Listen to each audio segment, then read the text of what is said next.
To create a shared playlist on Spotify, start by opening the Spotify app on your device and logging into your account. Navigate to the search bar and click on New Playlist. Give your playlist a name and add a description if you want.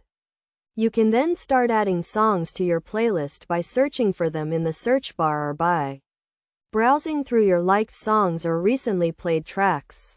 Once you have added all the songs you want, click on the three dots at the top right corner of your playlist and select Edit Playlist.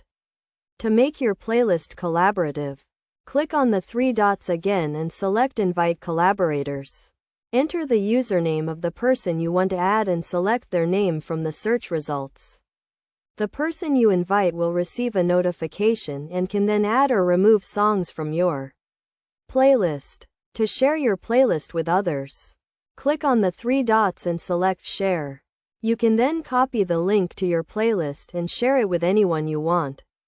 You can also share your playlist on social media platforms or via messaging apps.